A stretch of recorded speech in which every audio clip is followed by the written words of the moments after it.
Hey, good evening, everyone. My name is Dan Whitfield. I'm the independent candidate running for United States Senate here in Arkansas. Every Saturday evening around 6 p.m., I do a live stream Q&A update. So thank you all for joining me. Give me a couple minutes. We'll let some people hop on. We have some really important updates. So let's get it shared and do all that stuff real quick. So just give me 1 minute. We'll get this shared to a few different groups, and then we will get started with our weekly update and Q&A. One of the things I do with my weekly update is a Q&A, obviously. So if you have any questions throughout, just ask your questions in the comments. I'll read through the comments. I'll answer any questions y'all have. And I'll answer any questions at all, from policy to questions about my life, anything you want to know. So we'll give it about 1 or 2 more minutes and then we'll get started. Hey, Jeannie, thank you for joining us.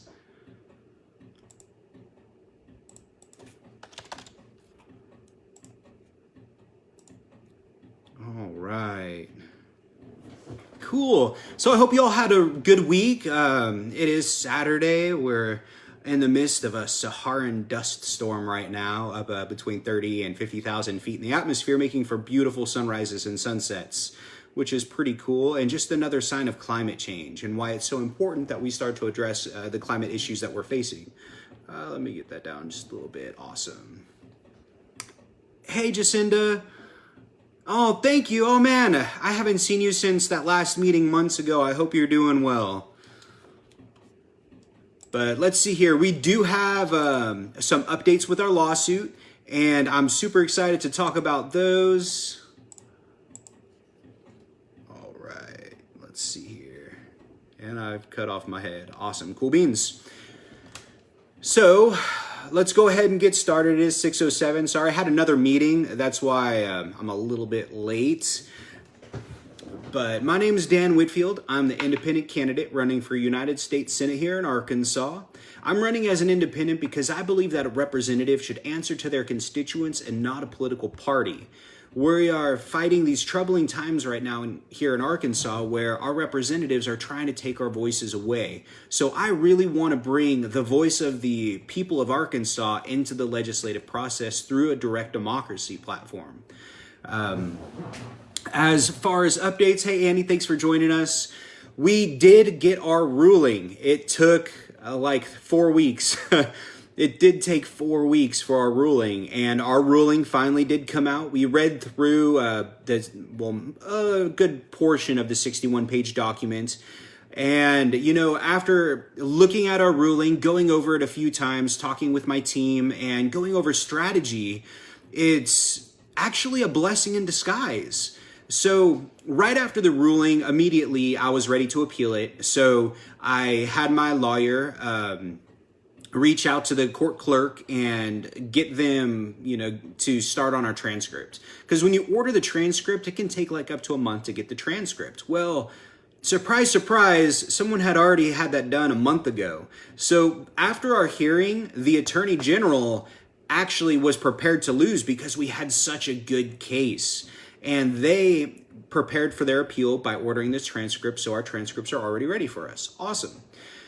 Now, by having the judge rule in the favor of the Secretary of State and against us, what that does is that gives us the opportunity to appeal in the Eighth Circuit courts. If the judge had ruled in our favor, then the Attorney General would have the opportunity to appeal in the Eighth Circuit courts.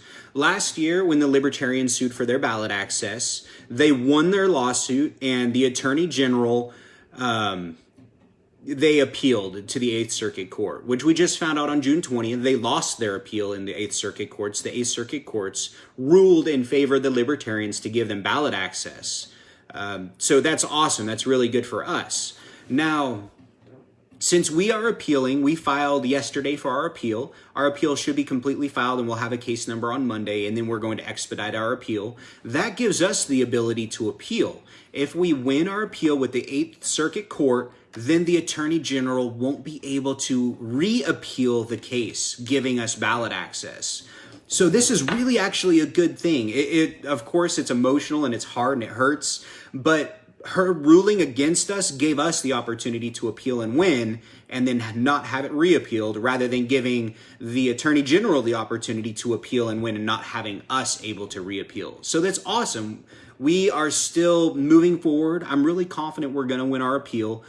When we're looking at, the judge's ruling, she basically gave us 4 out of 5 reasons for standing. And the only reason for standing she didn't give us is because she said that COVID-19, it significantly affected our ability to collect signatures, that it didn't severely affect our ability to to collect signatures. So it's a 1-word difference between a rule for and against us. So when we bring it to the 8th Circuit Court, I'm really hoping that our judges will be able to look at that and be like, you know what, COVID-19 really did have a severe impact on candidates collecting signatures. So what we were able to do was we were actually able to collect 6,514 signatures by, in our collection period after the governor, Asa Hutchinson, declared a state of emergency on March the 13th, implementing social distancing and banning large gatherings of 10 or more people.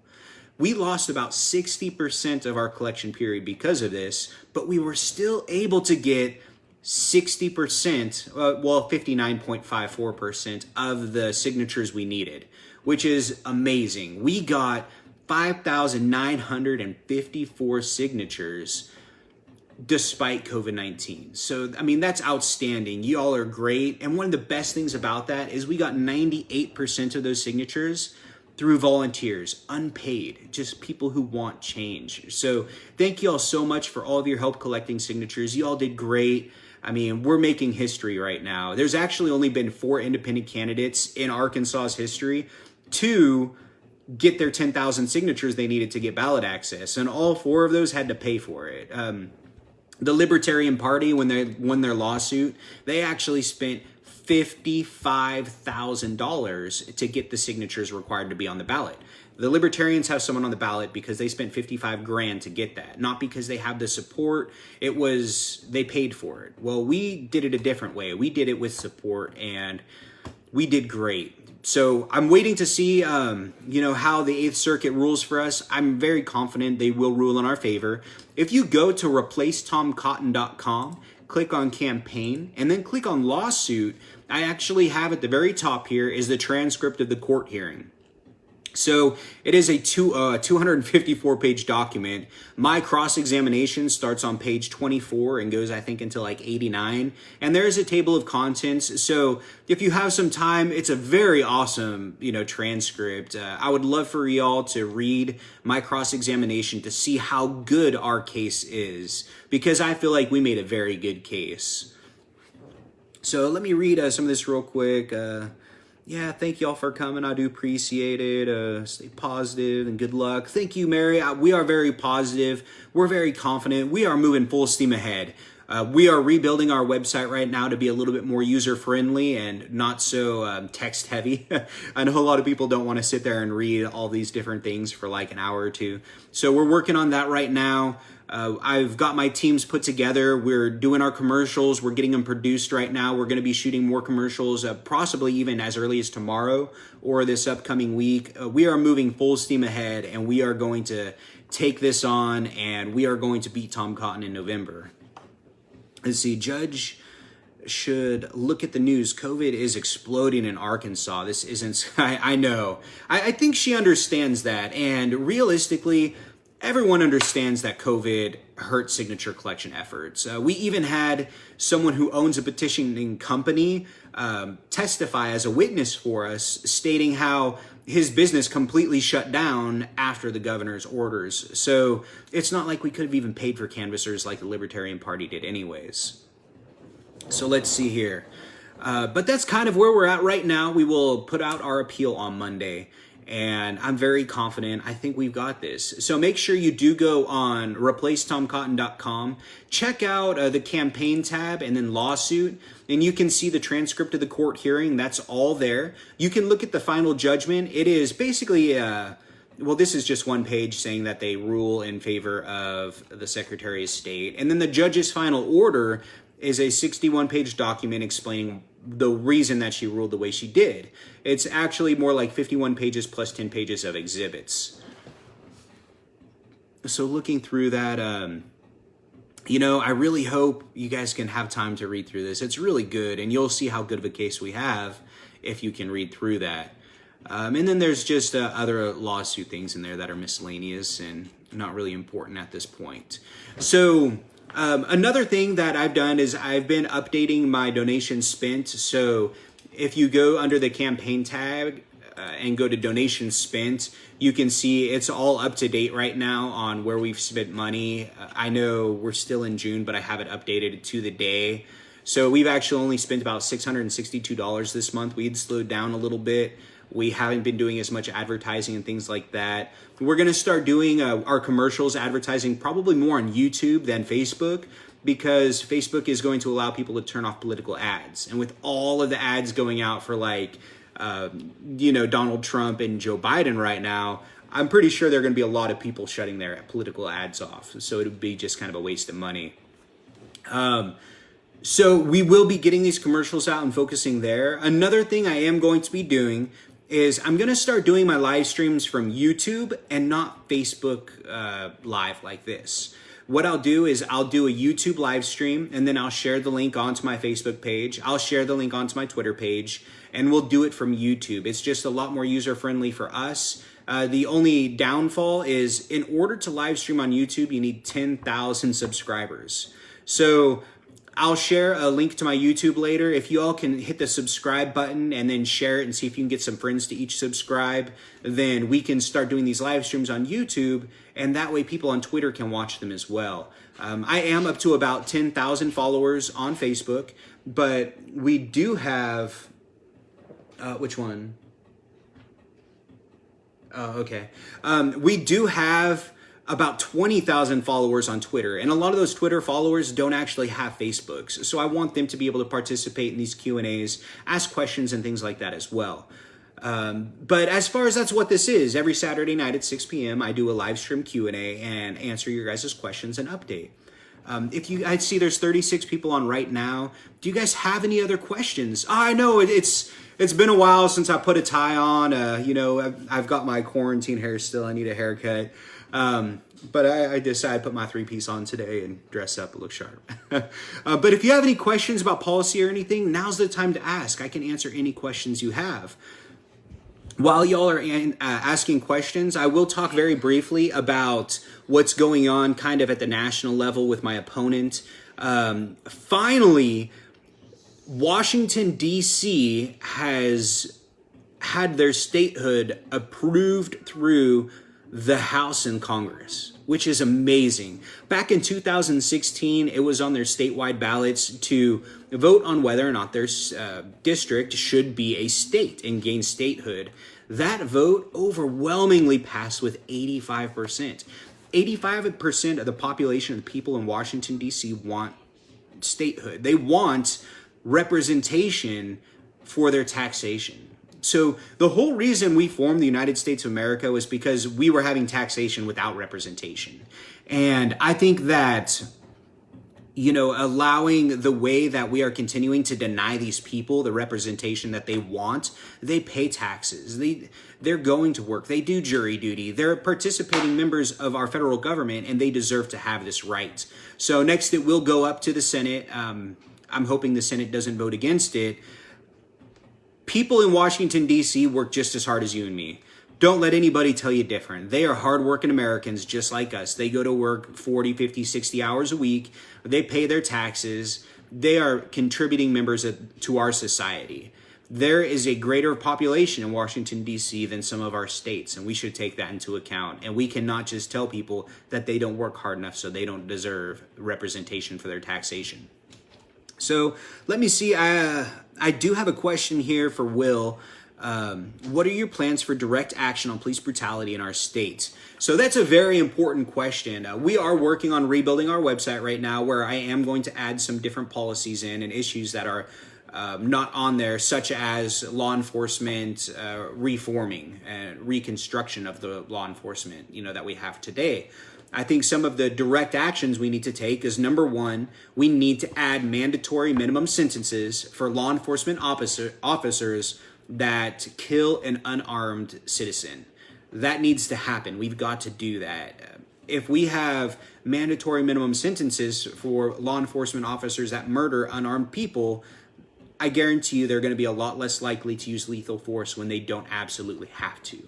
We need to make sure that we have every single year, every single law enforcement officer should have to go through de-escalation training, whether they work in an office or they work in the field. They should go through annual de-escalation training. We have to get officers, doing their job, and that means going into a situation, identifying what's going on and then de-escalating the situation so that they don't have to use deadly force.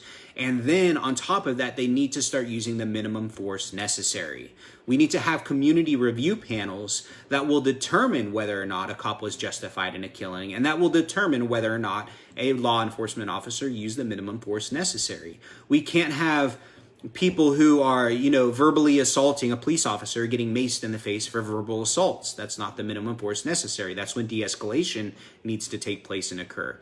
We need to also raise the educational requirements for law enforcement officers. If you are going to uphold the law, you should know the law you're upholding, period. If you can't understand the law you're supposed to uphold, then you shouldn't be upholding it. We need law enforcement officers that are going to lead by example, that are going to be the moral examples for what the rest of society should be. We don't need law enforcement officers who are using the position to acquire power, to assert that power, to feel better about themselves and, show dominance. That's not the type of officers that we need. And we need to make sure that these kinds of officers aren't allowed to get charged for, have all these different police brutality charges against them, have, different citations, write-ups and things like that, and just move to a different department and then start all over in a different department. We have to make sure that bad cops can't go from department to department to department. But that's pretty much where I'm at right now. We also need to, of course, a lot of people don't like this because they're saying defund the police, which isn't good. That's not the whole point of this. It should be demilitarize and reform the police, but we have to have higher law enforcement salaries. The average salary for a law enforcement officer here in Arkansas is $36,000 a year. If we want to get quality police officers that have an education, that know the law, that will do their annual de-escalation training, that will use the minimum force necessary, we have to make sure that these people are being paid enough to do the job that they're going to take. What kind of a person, that's not a good way to say it. It's a lot harder to find quality people to go put their lives on the line for $36,000 a year when they may not come home to their wife. They may not come home to their kids for $36,000 a year. It's hard, so we got to make sure we're paying police officers better. So let me scroll back up. I did see another question in here. Oh my gosh, y'all have been adding all sorts of comments on here. So give me just 1 second to catch up. There we go. There's that question. Cotton doesn't believe DC should be a state. He doesn't. I disagree. I think DC should be a state. And I think his argument is all wrong. If he doesn't want Washington, D.C. to be a state because their personal interest in the power of the Senate and holding the power over the people, that's not a good way to go about it. What he should be doing is focus then on a way that we can create, a counterbalance. Find a new conservative state. Find a state we might be able to break into two conservative states, like we broke up the Dakotas and the Carolinas, something like that. Because normally the history of America, we usually bring in sister states anyways, two at the same time. But to just go out and say, well, we don't want the Democrats to have more power than us and to give them 2 permanent blue seats, that's not a reason to force people to live in an America without representation and taxation. Puerto Rico, I like that, Jim. Puerto Rico should be a state, but it's pretty liberal as well, and it would probably be 2 seats, so that would just be 4 blue seats compared to adding no more conservative seats. But I do think Puerto Rico does deserve to be a state as well. They've done a lot for us. They pay taxes. They do participate in our electoral and our voting system. They should be a state.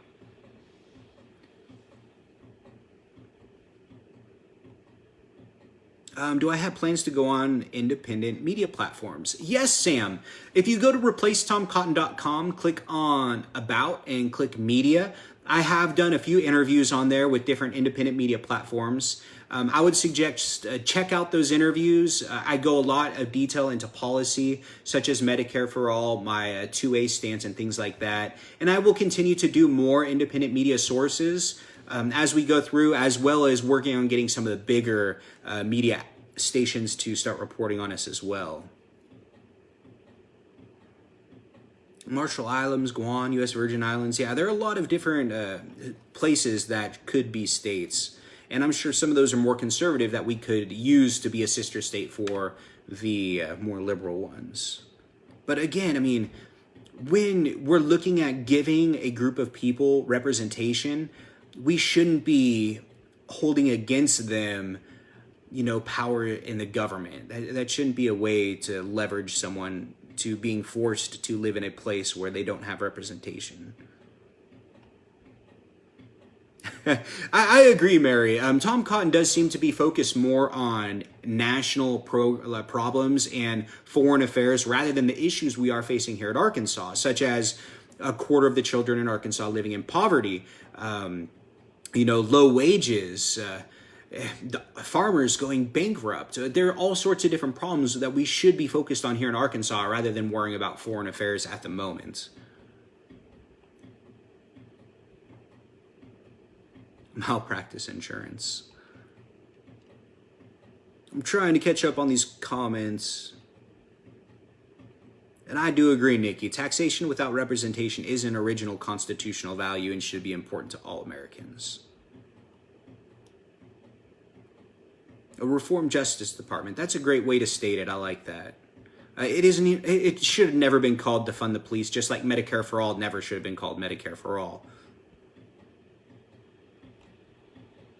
Voting by mail. So that is something that has been coming up more recently, and it is very important because with COVID-19, especially here in Arkansas, we're seeing the cases rise every day. We are in one of the hot spots of the country to the point where there are several states that won't even let people from Arkansas travel there. We need to make sure that we are taking COVID seriously. Wear your masks. If you go into public, wear masks. I know a lot of people don't want to wear masks because they say it hurts their constitutional rights, or I don't know, whatever you want to say. Just wear a mask. If you don't do it for yourself, do it for the people around you. You can't say you're pro-life and not wear a mask. But voting by mail is really important right now because we are in the middle of a worldwide pandemic. We need to make sure that we are all reaching out to Asa Hutchinson, make sure that he knows we want to be able to use absentee ballots and vote by mail. It's very, very important.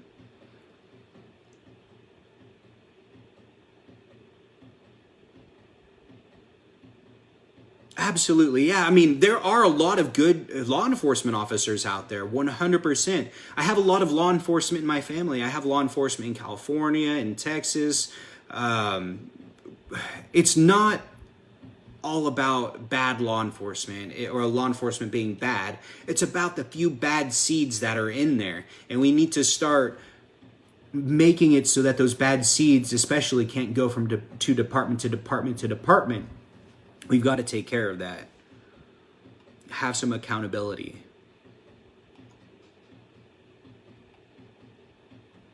Will, my beliefs on gun control. So I am pro-Second Amendment. I do support our constitutional right to bear arms.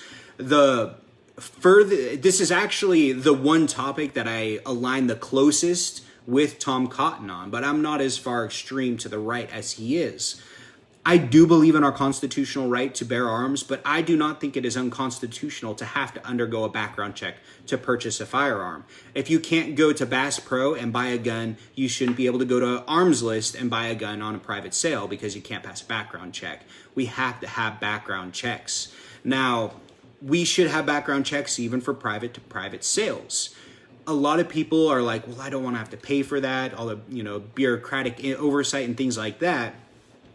We need to make sure, as we're requiring background checks to be done for private sales, that we don't allow bureaucratic oversight to make it super expensive and things like that. It should be fairly cheap to do those background checks, maybe like a $2.50 processing fee, no different than, say, paying your electric bill over the phone, something like that. But they shouldn't be able to make a profit from it. They shouldn't make people not want to do it, but we have to have background checks.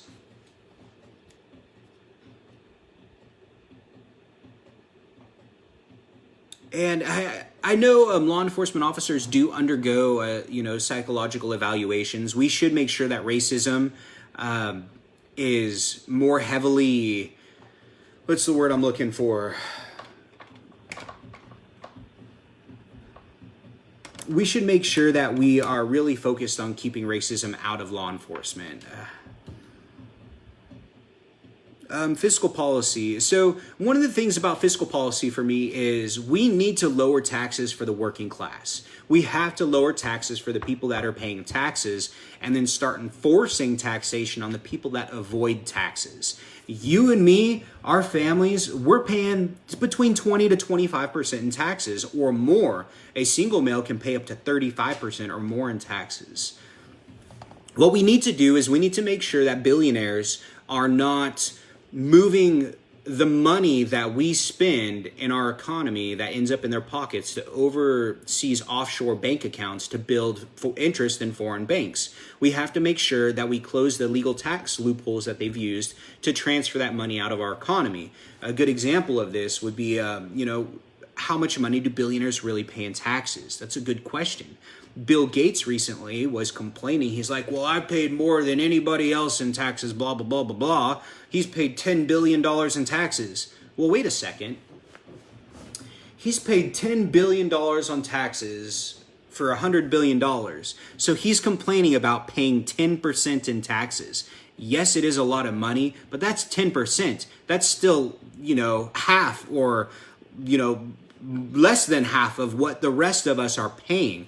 We have to make sure that we are ending the tax evasion loopholes. And as soon as we end these loopholes that billionaires use to evade taxes, then we can start lowering taxes on the working class and the people who are doing everything right and paying their taxes. And, we have to end these loopholes. And that's just billionaires. That doesn't even get into corporations. Corporations are avoiding taxation.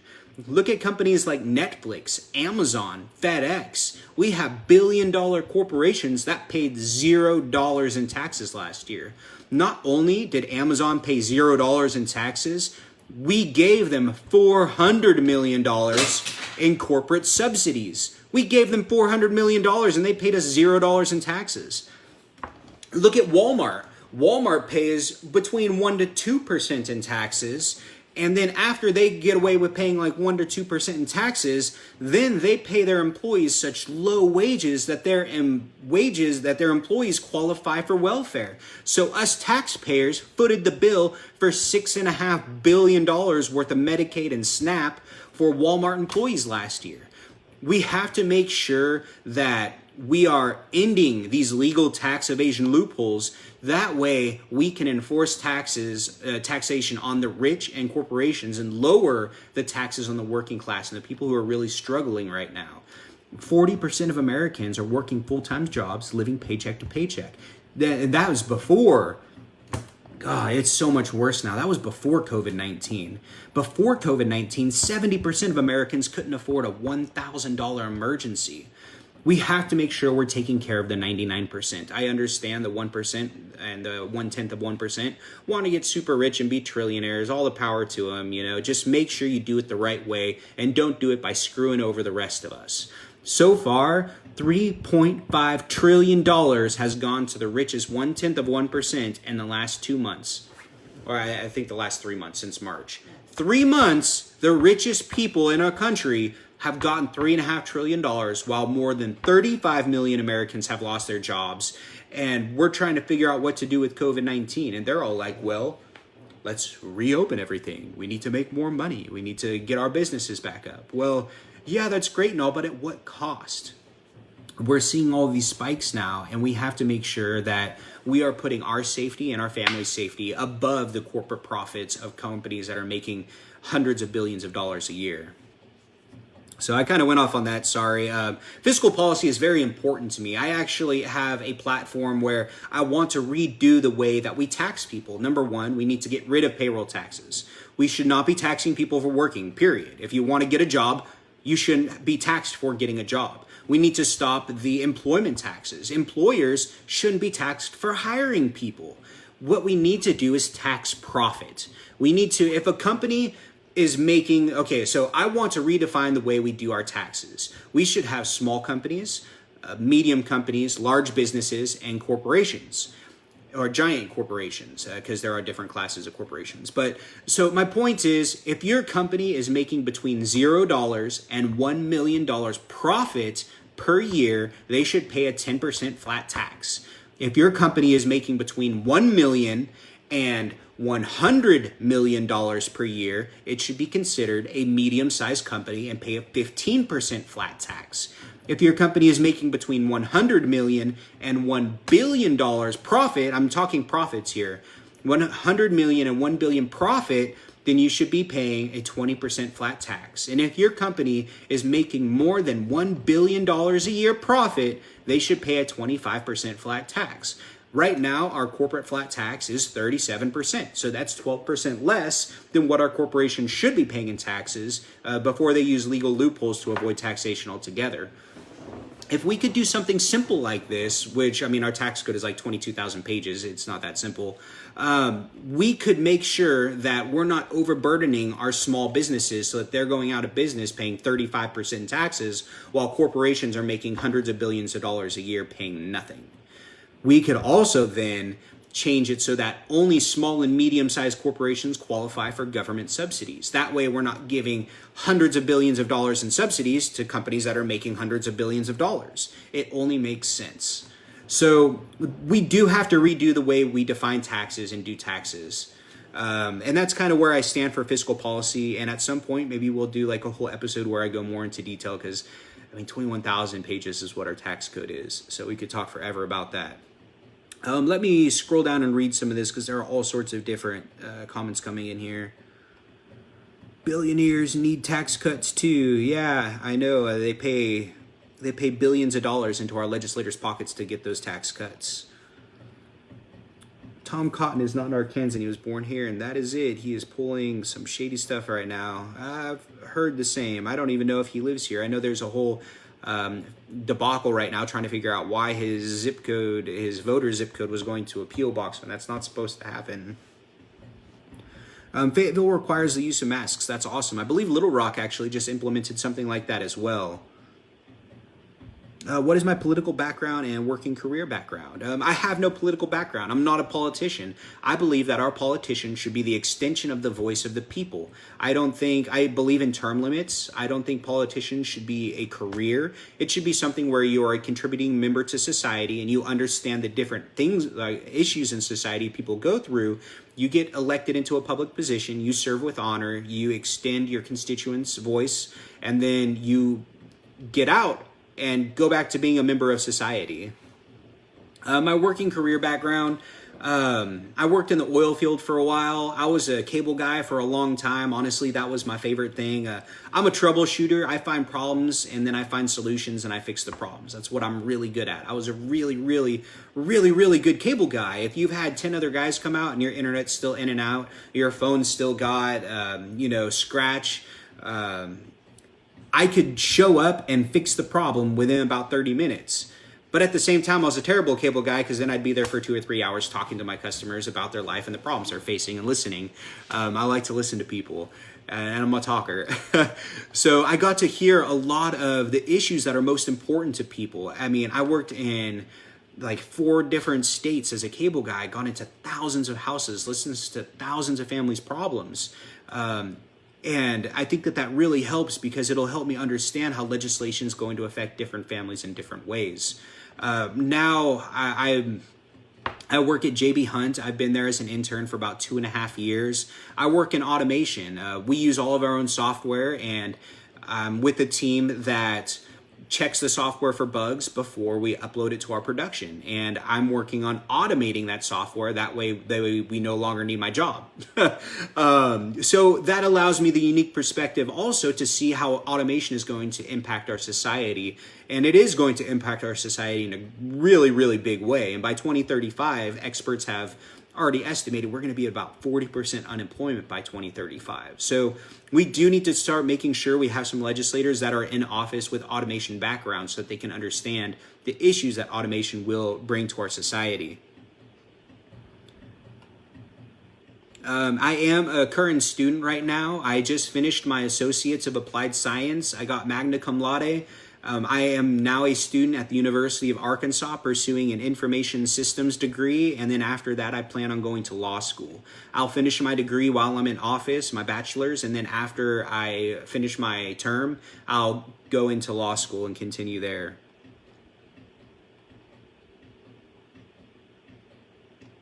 I'm still just reading through questions. There's so many questions. What about combat weaponry, i.e. assault rifles, etc.?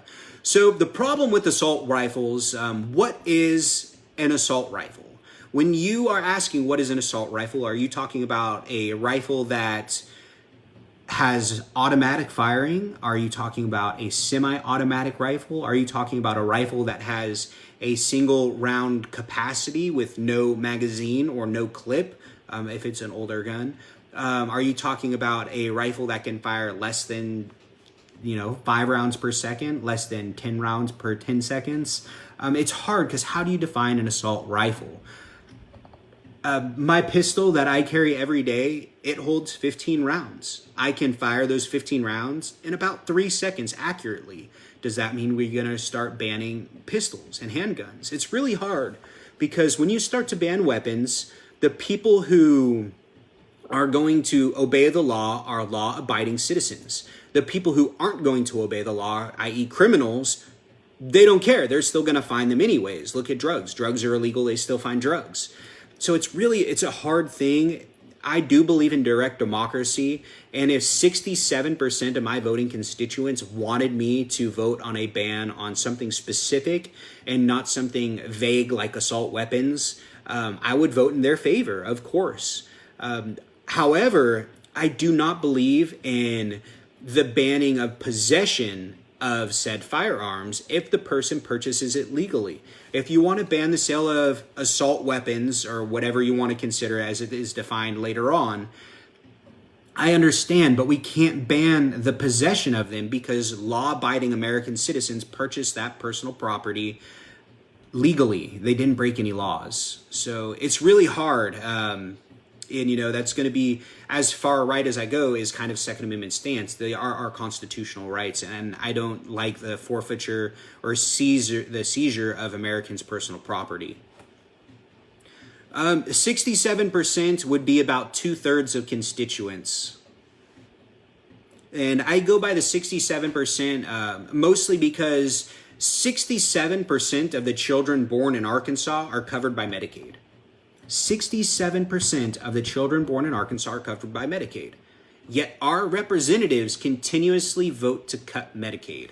And I think that that is a very important fact and a very important thing to show that they don't care about us. They just do what they're told by their party. The bad police have bad bosses. If management allows it, then they're responsible for violent police. I completely agree. We have to make sure that good cops are holding bad cops accountable. Bias training, absolutely. Your ideas for repatriating corporate income that is sheltered overseas to avoid taxes. So we have an estimated $21 trillion that is in offshore banks that has avoided taxation. $21 trillion. That's basically what our deficit is right now.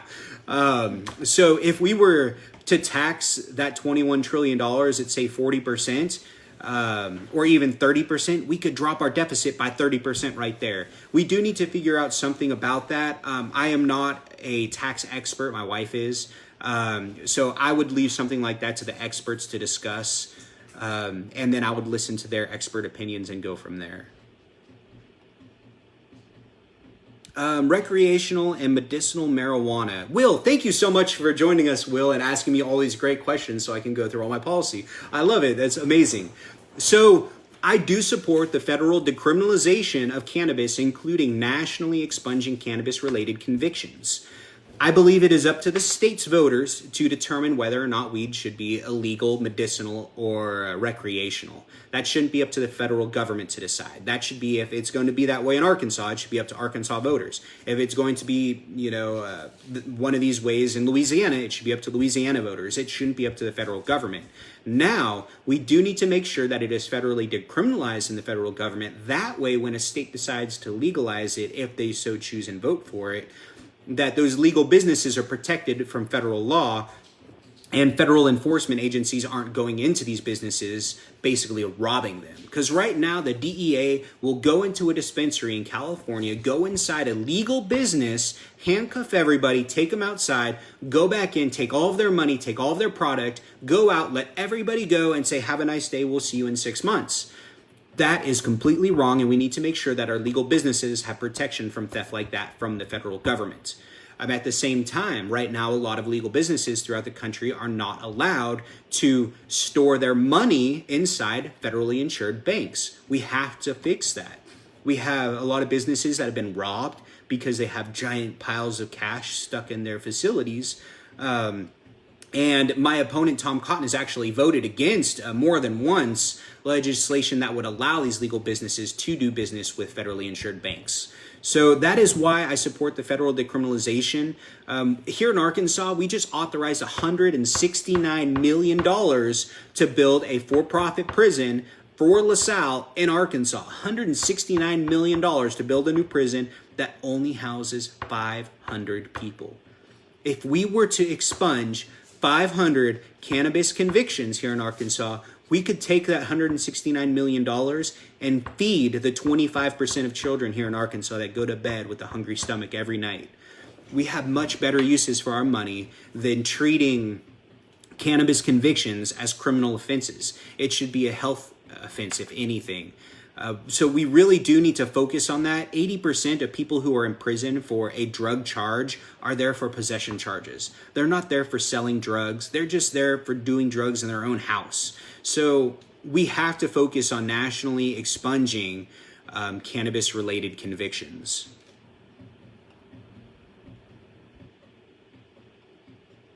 I'm going to keep scrolling down. And as long as I have questions coming on, I will stay on this live stream for the next 2 hours, as long as you all keep it coming and stay with me. Corporate welfare queens are killing America. Absolutely. I think it's crazy how corporations are all about, they're all about how terrible, socialism is when it's for the working class. But when you look at corporate socialism, they think it's the greatest thing ever. They're all down for bailouts. Look at what COVID-19 just did. We gave trillions. We injected more than $6 trillion into the Wall Street markets. $6 trillion. How much did Americans get? We got a $1,200 check. $1,200. How long have we been in a national emergency now? It's been like 4 months almost? $1,200. What is $1,200 going to do? But then we go and create this corporate slush fund that has no oversight at all, giving hundreds of billions of dollars away to corporations that make $100 billion a year. It's super crazy. And they try to tell us we can't afford $1.6 trillion to bail out students that are contributing members of society. It's crazy. We have to end, and that's going back to my fiscal policy. We need to make sure we're only subsidizing corporations and companies that, are not making more than $100 million a year profit.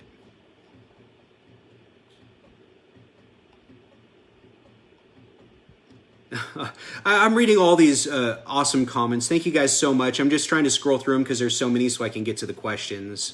But I appreciate all you guys' support. Thank you so much. Lupe, we're trying hard to get our name on the ballot. I'm very confident we will. The way that everything is played out so far has kind of been a blessing in surprise, because now we can appeal to the Eighth Circuit courts, and when we win our appeal, the Attorney General is not going to be able to reappeal it. So they won't be able to keep us off ballot access. If the judge had ruled in our favor last week, then the Attorney General would have appealed it right away and could have won in the Eighth Circuit, taking our ballot access away.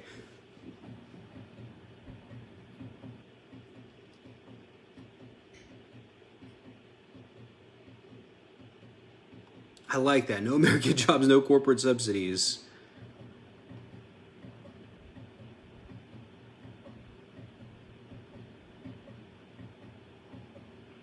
So, I like your question, Jim. He said, state, national, and international issues are divided duties for a U.S. Senator. Many Arkansans expect you to work on our local issues, but doesn't that require you to work on the larger picture in the national, international level? Absolutely.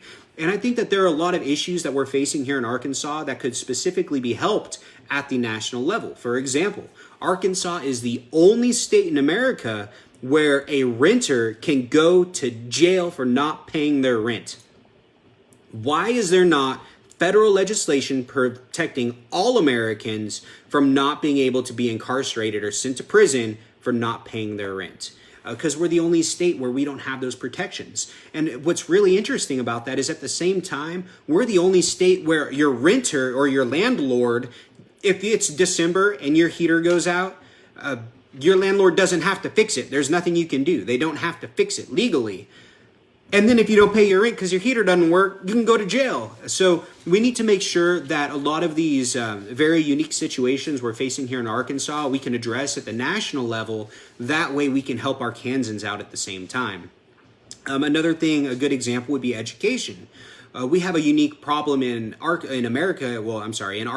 where we have some of the highest paid teachers, some of the lowest paid teachers, some of the best quality education, and some of the lowest quality education at the same time. We are a very, very diverse state. I think by changing the way we fund our educational system will help with that. I think by allocating federal funds to school rather than using funding from the local community's taxes, if we used federal funding for it and put money into a federal pool, then we could disperse the money equally amongst students. That way, a student in Hamburg, Arkansas is getting the same amount of funding as a student in Bentonville, Arkansas. We have to make sure we start to spread the funding evenly between all of the schools in America. That way some schools aren't being held back. One of the biggest problems with our country is systematic racism. And one of the biggest ways that we hold minorities back is by underfunding the educational system in which they live in those areas, those rural, minority communities. So by federalizing the funding for these communities, we will help to begin to weed out the systematic racism. And of course, as far as foreign issues, I'm all about bringing our troops home. I don't think we should isolate, but I don't think we should have an empire, and we shouldn't be. Thank you so much. We need to stop American imperialism. I'm very big on ending foreign wars, especially foreign oil wars. I'm very big on ending congressional lobbying. We should not allow defense contractors to put money into legislators' pockets in exchange for them voting to give them bigger defense budgets, things like that. That's just legalized bribery. We have to stop things like that. We shouldn't allow foreign governments to put money into our legislators' pockets in exchange for legislation that gives those foreign governments huge sums of money. We have to focus here at home while focusing more of our foreign military presence into a foreign humanitarian presence. We were subsidized oil companies. Yeah, we need to stop subsidizing oil companies. Net neutrality, that is a very big issue with me because we have to have free access to the internet. I understand some corporations may have more money to buy higher internet speeds, but we have to, number one, take our data back. Our private internet data is our private internet data. We should not be forced to agree to use your terms to use required software such as your cell phone or such as, like Facebook and things like that, or even just using your internet service provider. We have to be careful of these mandatory terms.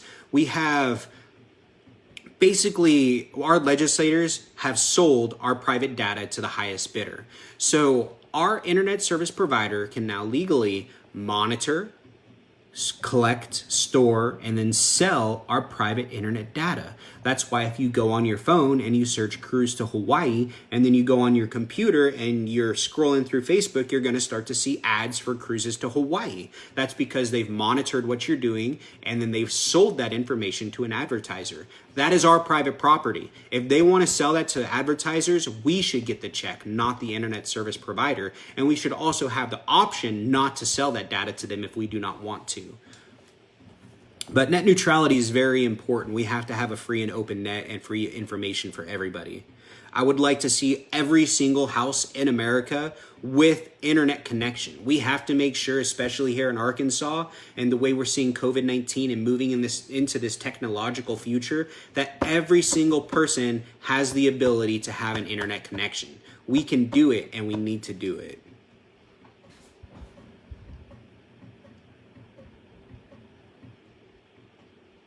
Part-time social worker. I do not live in Fayetteville, Ryan. I live up in Bella Vista.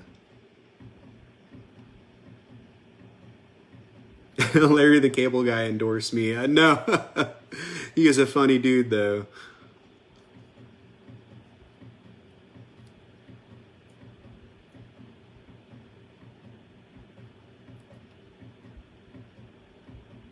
I'm still kind of reading through these comments, looking for questions, y'all. Just bear with me. There's so many comments. Thank you so much for being so participative tonight.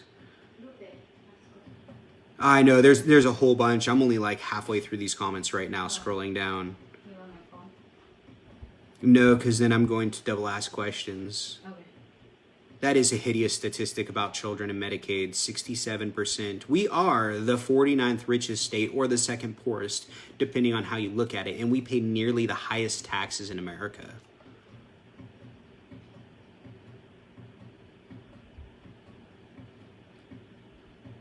That is true. You really don't need a gun with a 20-round mag for hunting, but it is really fun to go out to the shooting range and shoot. For some people, that's their hobby, and that is what they enjoy. And I mean, a lot of them are law-abiding citizens who've never broken a law in their life. So it's a really hard call. It's tough. I mean, that's the million-dollar question, is how do you keep guns out of the hands of people who shouldn't have guns? I will.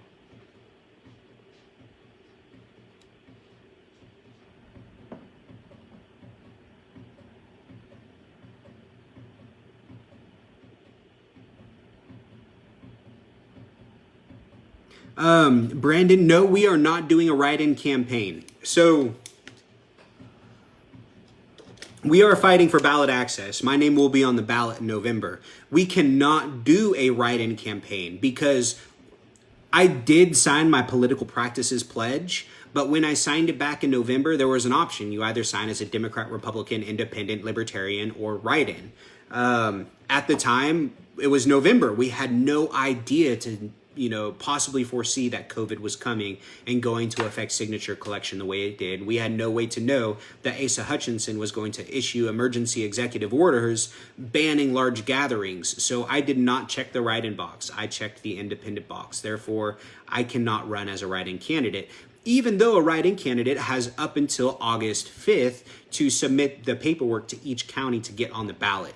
So that's something that we can address later. There are a lot of third-party voting laws that we need to look at and possibly get rid of here in the future.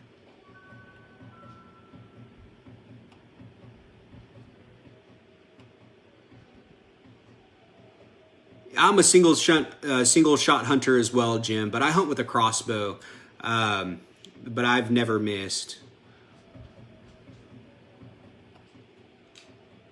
The only reason I have 6 bolts is because they're no good usually after the first one. Of course, I always hit the rocks behind the deer.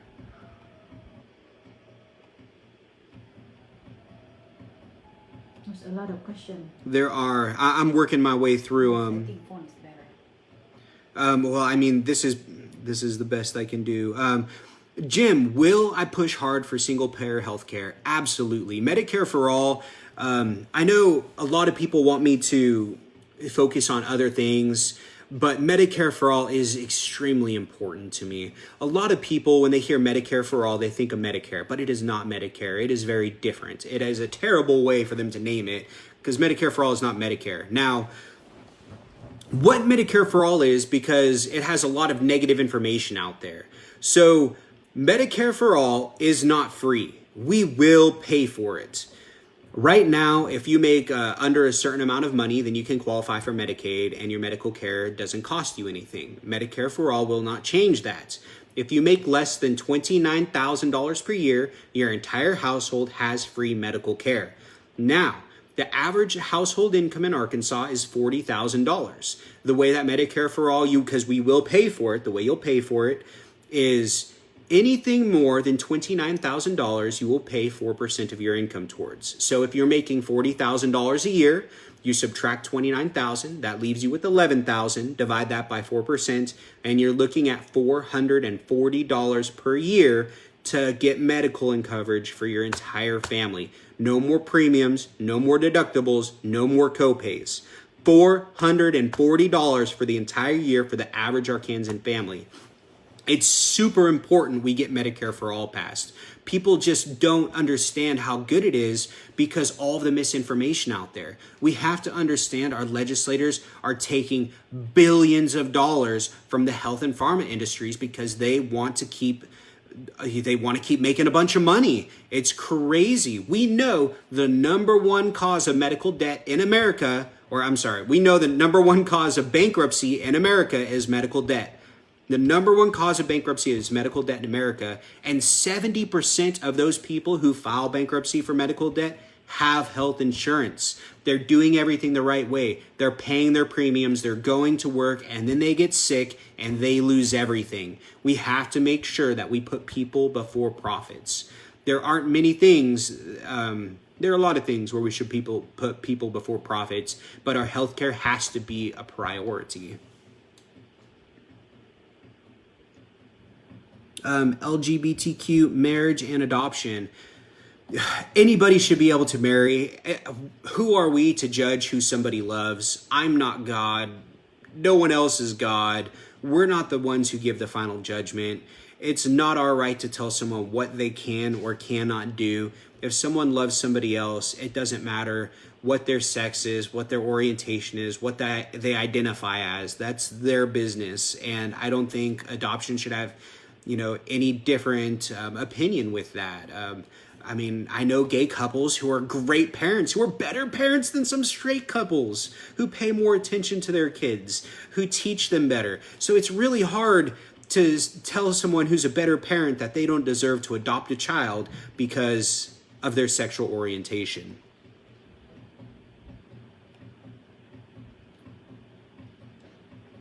I'm still moving down comments. Just bear with me, y'all.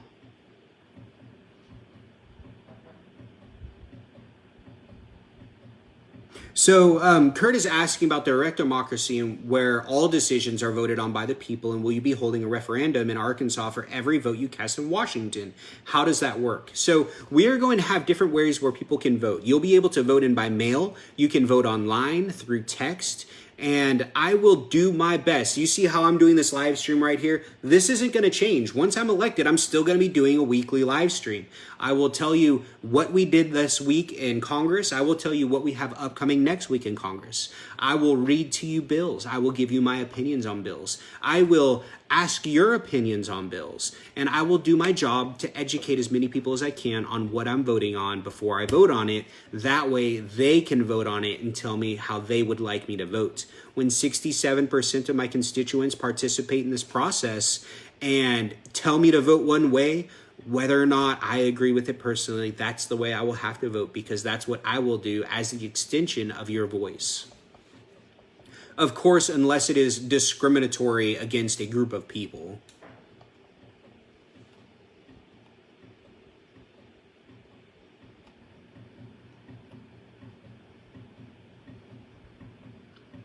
There is an extreme variance. I actually had a meeting and I spoke with the head of the Rural Teachers Association, and we were trying to figure out one of the really hard questions to answer. How do you raise teacher salaries? Because teacher salaries are directly reflected upon their community's taxes.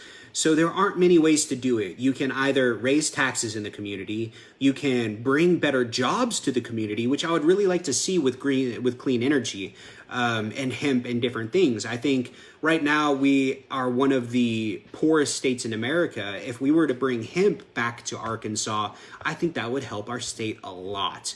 Arkansas used to be the #1 producer of hemp in America. And then they made hemp illegal. And now hemp is legal again. As of 2017, with the new ag bill, hemp became illegal. It became federally legal, and we can transport it across state lines. We have all of these farmers in the Delta region with the most lush and the best soil in our country, and they should be growing hemp. They want to. I spoke to a lot of farmers when I went to the Farmers Appreciation Fish Fry last year. A lot of them want to grow hemp, but the problem is it's expensive to get started, and they don't have the money to get going, to get the machinery and such. What we need to do is reallocate some of the subsidies that are going to giant corporations like Tyson's and Simmons, and use those subsidies to go towards small farmers. That way they can use that money to get into the hemp field. Once we start becoming the #1 producer of hemp, then we can do things like open up new processing facilities where we can process hemp into building materials, CBD oil, paper, baskets, clothing, biodiesel fuel, all of these different things we've been finding we can do with hemp. And what we could do is we can have requirements where we can only build one of these facilities maybe in a county that has an average household income of less than $30,000.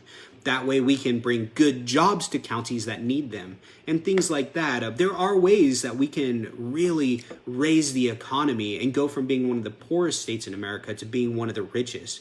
It's just we have to reallocate some of these agricultural subsidies that are going to billion-dollar companies into going into ways that are going to help small Arkansan farmers.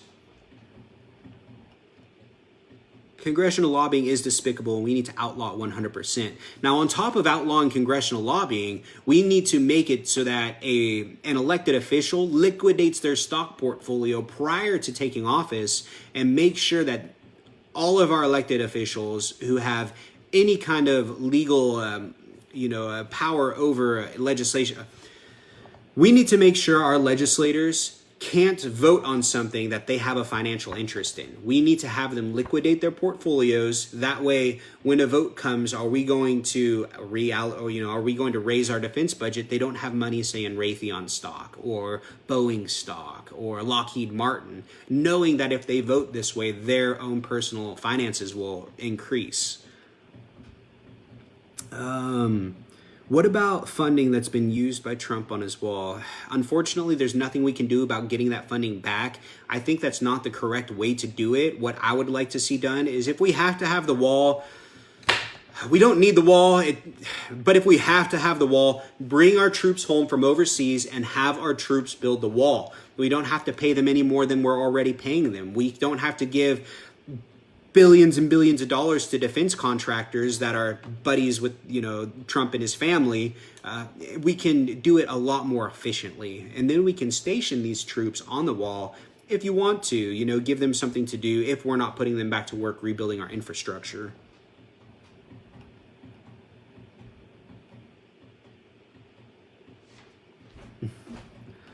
Man, thank y'all for these positive comments, huh? I'm just not there yet. I'll get to it, hun. I've got so many more comments to read. I've got 118 more comments down here I haven't even got to yet. I'm so sorry, you guys. It's taking a while. I'm trying to catch up as quick as I can, and I will stay here until I answer all of them. Halliburton, absolutely.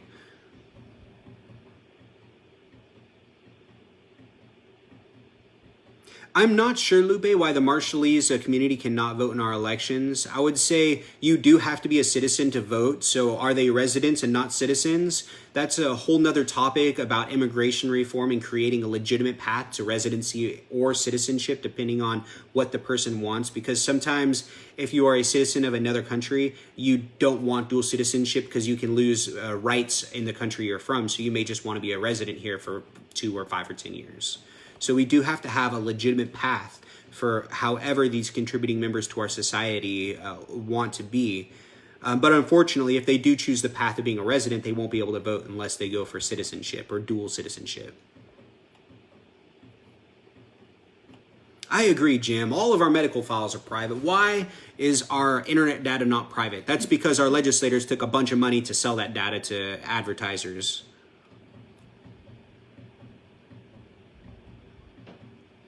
Oh, about the Russian bounty in Afghanistan.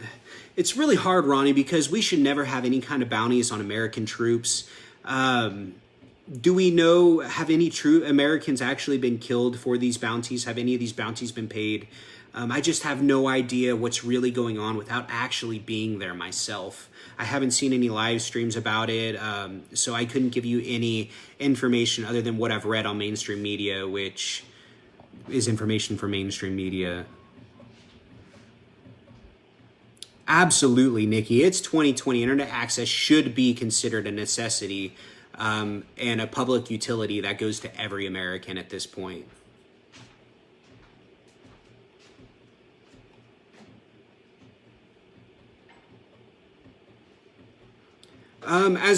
Jim, you asked, as I begin my Senate duties in 2021 and a bill comes through to reverse all of Trump's executive orders, are there any exceptions you would pause on? You know what? Honestly, I don't think I would sign a piece of legislation that would, be worded reverse all of the executive orders. I think that it should be done something broken down one-on-one, so that you can vote on each different individual thing, because I think there are a few good things he's done. Like, he's tried to push us towards thorium energy. Of course, he had his own financial incentive. He took $1 million from someone who owned a thorium plant. But there are some things that have been positive. I know he did something like raising salaries for troops.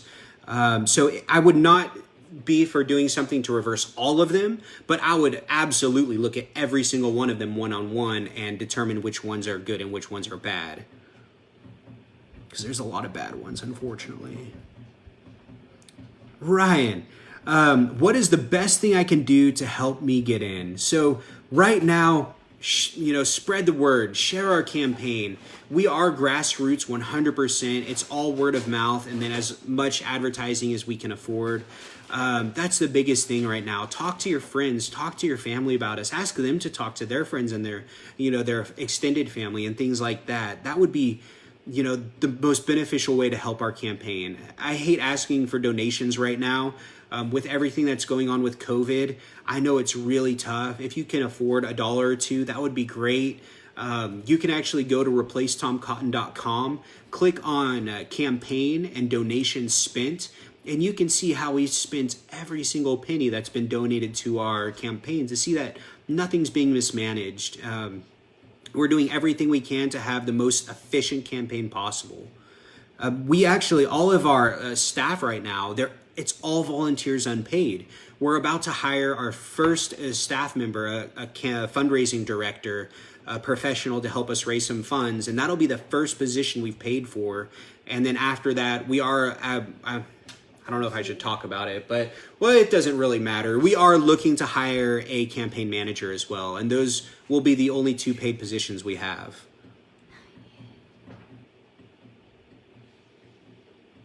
Yeah, I know. The bounty, that's crazy. We should not have Americans' lives put at risk for financial gain. That's crazy. Nathan, so you won't have to request an independent ballot. My name will actually just be on the regular general November 3rd, 2020 ballot.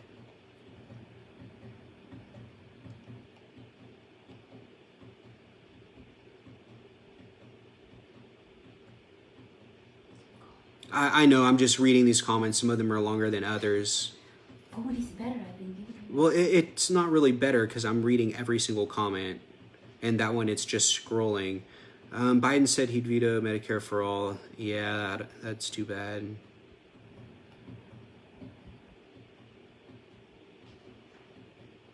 Love, love, love the Beatles. Oh, man. Across the Universe, if you haven't seen it, it's such a great movie. Yeah, Mary Lou, I do my weekly live streams. That's not something I want to stop. I also have pledged to do 12 town halls per year in different cities so that I can listen to my constituents, I can listen to their concerns, and see how best I can represent them while I am in office.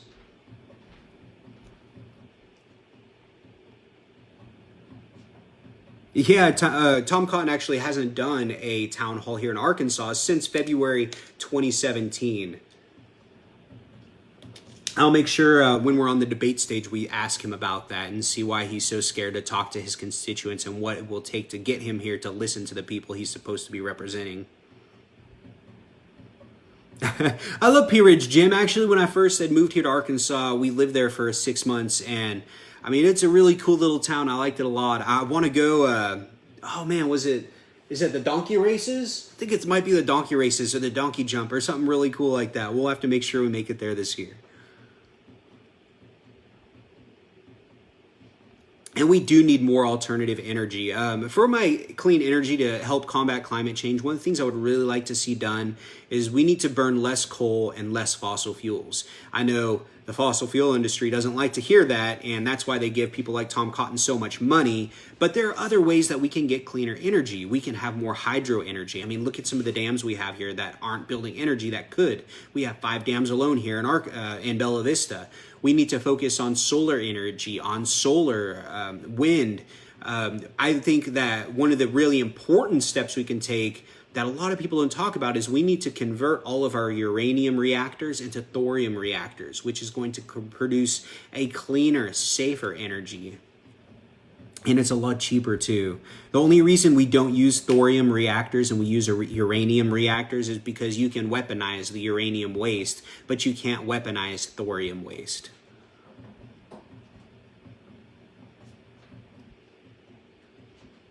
Oh my gosh, I can't believe I'm only to the comments for when we were talking about hemp. There's so many.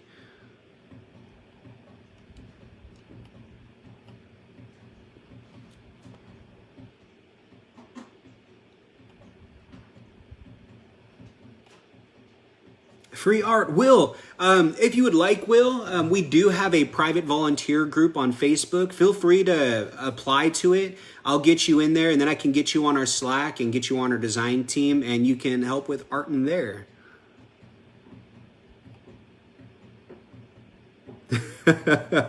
You're super funny, Annie. Am I all the way down? There's no way I'm all the way down. Oh man, okay, well I thought I had a whole bunch left, but it looks like I may have made it all the way through my comments. You might have skipped this one. Which one? Is there another question in there? Yeah. Where is it?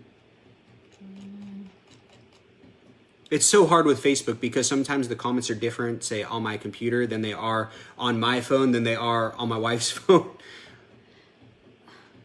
Just talk about like hemp. I think that's my reply. Like she mentioned about hemp. Oh, I had kind of already really went over hemp. Oh, you already did. But yeah, so I mean, that's kind of where I am. We are at about 1 hour and 17 minutes in now. Let me see here. The fact that Tom is afraid. I know, I can't believe they're spending so much of Arkansans' tax dollars to keep my name off the ballot. They're taking Arkansans' voices away. They've already spent money appealing our lawsuit. They've spent money, all sorts of money on their witnesses, and they're going to spend even more money later on.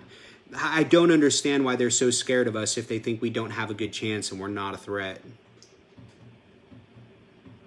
And yeah, they are scared of people seeing direct democracy. They're scared of seeing a candidate have full financial transparency. They don't want these ideas brought out into the mainstream.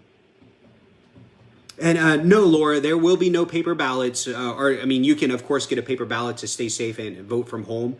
But we will not be a write-in campaign. Our name, when we win our appeal, our name will be on the general ballot in November. Awesome. But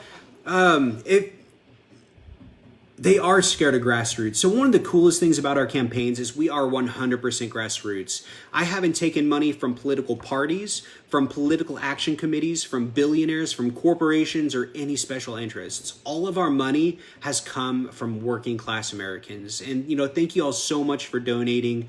The donations have gone up significantly just in the last few weeks. Thank you so much. If you can't afford to donate, please do, because we do need to get all of our advertising on YouTube and these different platforms as well. I didn't really say, I am ordering 500 yard signs. I know a lot of them I have already, I'm obligated to give out to other people who, from February 11th to February 22nd, if you had donated $10, I'm giving you a free yard sign. So you guys will be getting your yard signs in here soon. And then I should have a few left that I can sell, because I know at least a few hundred people have messaged me asking to buy some. I'm not sure yet if I'm going to sell them for $5 or $10. It's going to cost about $5 each. So if I sell them at $5, it'll be at cost. If I sell them at 10, then the money will, pay for the shipping and just go back into our donation account anyways. So we will have yard signs here soon. So hopefully in the next week. We will have a Wednesday night trivia contest. Yes, absolutely, Jim. So one of the things we normally do on Wednesday night at 7 p.m. Central, we do a weekly trivia night. I didn't do mine last week because we got the judge's ruling, so I went over the ruling instead. Our topic this week is going to be Planet Earth. So it'll be really fun if you can catch us Wednesday night. I'd really enjoy having you all join us and with me. Oh, absolutely, Ryan. It's my honor. I'm really glad that I have this opportunity to stand up to Tom Cotton, and that as much as they are trying to run unopposed, we're not going to allow that to happen. We're going to make sure that we have as many options as possible on the ballot.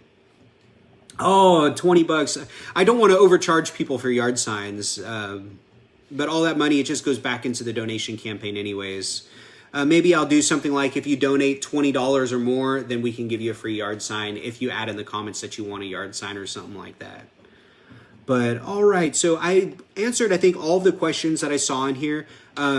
I do understand that I don't always see all the different comments. So if you have asked a question that I haven't answered, feel free to send me a message or ask me, and I can answer your questions for you. Or, you can always join us next week and I'll answer then. It's up to y'all. But thank you so much for joining me. I appreciate you spending your Saturday evening and asking all these questions. And, you guys are just so great. Your support is just more than I could ever even hope for. So thank you so much. We're not going to let the special interests control the voice of the people. The people are going to get their voice, and we're going to do everything we can to make sure that there are options in November. But thank you guys so much. You guys have a good night. May God bless you all, and may God bless America.